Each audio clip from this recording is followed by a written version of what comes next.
Welcome to the SBC Year 10 English Reading Comparing Podcasts.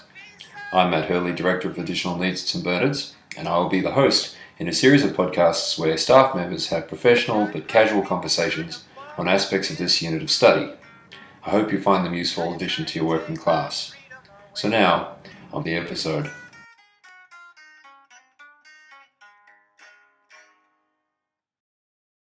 Hello there. This week it's just me in conversation with myself. Building on things that I had discussed in an earlier podcast with Mr. Crawford and Mr. Tollett.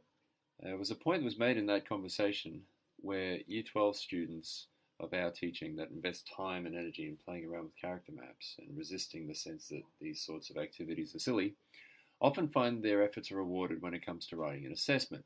So it's with that idea in mind that the SBC English department has resurrected an old activity, the thinking skills activity sheet, to give students a way of playing around with characters in a systematic way. For each text, there are 20 thinking activities or keys with which students can engage and open up or unlock their thinking. Each activity has been ranked in order to help students push themselves to get the most out of it. For example, we would expect a student who has made good use of a moderate key to have generated between 150 to 200 words in the process. Students who would require less than that for an easy key and more for challenging keys to truly explore the ideas. There are 20 keys because an important part of the work involves students making choices about how they'll engage with the activities. In the past, some teachers have identified specifically which keys they would like the students to work through, while others have allowed students to choose for themselves, so long as an agreed mix of easy, moderate, and challenging keys have been attempted. While another possibility is that students can combine as many keys as they need to make an agreed word target. It's possible that each class will approach the activity sheet differently. However, there are two specific elements we would like all classes to attempt. One is that whatever keys are attempted, both texts are attempted in that key. And the other is that every class attempts the Johari key, which is a little bit unusual, so I'll now try to explain what that's all about. The Johari key is a slight variation on the Johari window. This is a psychoanalytical tool that was developed in the 1950s by Joseph Luft and Harrington Ingram, hence the name Joe Harry. It is supposed to be a self-reflective activity, and some businesses still use it today in professional development for their staff. Speaking for myself, I'm not completely convinced it's a very popular or effective tool for its intended purpose, but as a reflective tool for thinking about characters in texts, I think it's fantastic. Its first benefit is that it puts a wonderfully useful collection of adjectives in front of a student.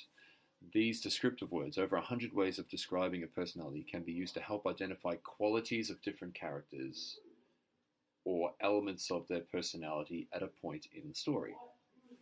Once students have considered the relevance of these words, they can place them in their appropriate field of the window to show how the quality may be clear to the audience or the characters, but not the character themselves.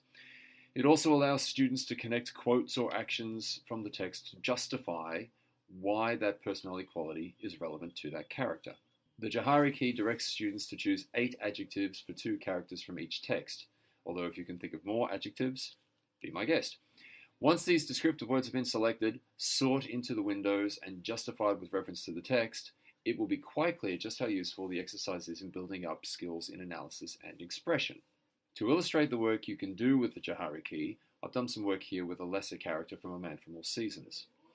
William Roper, as you know, is a character who appears throughout the play, first as a suitor for Thomas More's daughter Margaret, and then later as her husband.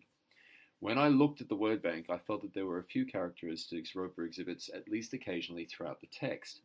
Because Roper is a young, passionate, politically minded character, words like intelligent, clever, and idealistic seemed useful.